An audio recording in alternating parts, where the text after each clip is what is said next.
Silence des cimetières à l'hémicycle de Ngwaikeli à la clôture de la session de novembre 2017. La mort est encore passée par là. Cette fois-ci, c'est le secrétaire général de l'Assemblée nationale qui a succombé à la maladie au petit matin du 13 décembre à l'hôpital général de Yaoundé. On ne le verra plus à la gauche du président de l'Assemblée nationale lors des sessions. Les députés portent le deuil. Je l'ai connu, un monsieur affable, disponible, intelligent.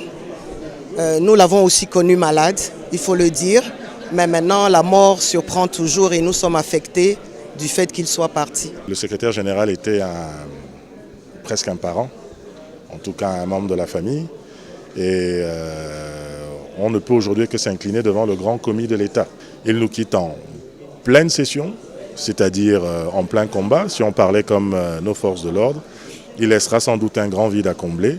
Et puis il nous laisse le souvenir de quelqu'un d'affable, de tempéré, de pondéré et qui avait toujours un sens élevé de l'État. Nommé secrétaire général de l'Assemblée nationale le 10 février 2010, Victor Yene Osomba a donc achevé sa mission à la Chambre basse du Parlement. Après cette année de bons et loyaux services, l'homme compréhensible et disponible qu'il était aura marqué les élus. Je l'ai connu, c'est un monsieur que j'ai beaucoup aimé pour sa simplicité, pour sa disponibilité, pour le sens des choses de la public. Donc il m'a beaucoup marqué.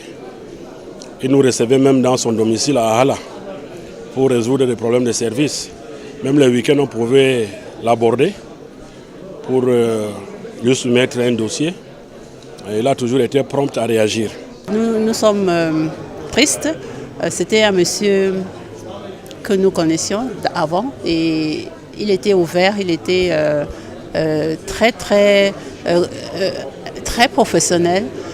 Il nous a beaucoup aidés dans le sens où c'était un administrateur chevronné et ce genre d'administrateur, on ne le retrouve pas aujourd'hui. Né le 1er décembre 1947 à Etoua, non loin de Yaoundé, cet administrateur civil principal a été gouverneur de l'extrême nord entre 1998 et 2003. Diplômé de la faculté des lettres et sciences humaines de l'université de Yaoundé 1, ce haut commis de l'État quitte la scène à 70 ans.